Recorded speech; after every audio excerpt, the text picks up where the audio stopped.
ازاي تعملي المشاط السعودي زي ما قال الكتاب على قديمه.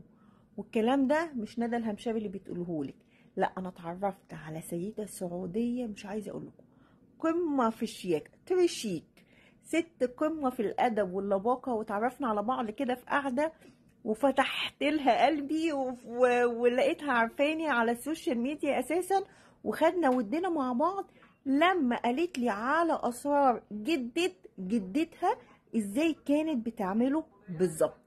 وبدل ما اعمله منتج وبيعه قلت لا، بناتي اولى، وهقول لكم الوصفه بالظبط زي ما هي قالتها لي.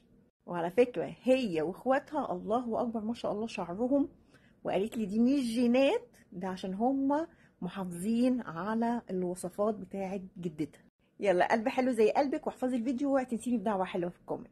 واللي ما بتحبهاش ما تمنشنهاش، خليها تروح تشتريه بقد كده وفي الاخر بيطلع مغشوش. ابعتي الفيديو لنفسك عشان المكونات مش كتيره قوي، بس عشان ما تتلخبطيش فيها. زر ورد جوري، وزهرة لافندر، وزهرة البابونج، ريحان وحنة وسدر، حنة طبيعية، حلبة ومحلب، وحبة بركة وقرنفل، وبس كده. هتجيبيهم وتطحنيهم وهتعجنيهم بزيوت ومية، مش مية بس ولا زيوت بس. هي قالت لي الناس بتضيف زيت زيتون، لكن جدتها كانت بتحط زيت جرجير، وساعتها اتأكدت ان جدتها دي كانت ست حكيمة.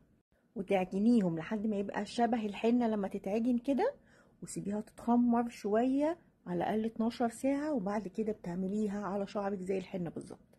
جربي وارجعي قولي لي وصلت النتيجة ايه، لأن الوصفة دي بجد من خبرتي في الأروما ثيرابي هي وصفة كاملة متكاملة، هتقل الشعر وتطوله وترمم الشعرية كمان. مفيش دعوة بقى ان الدوش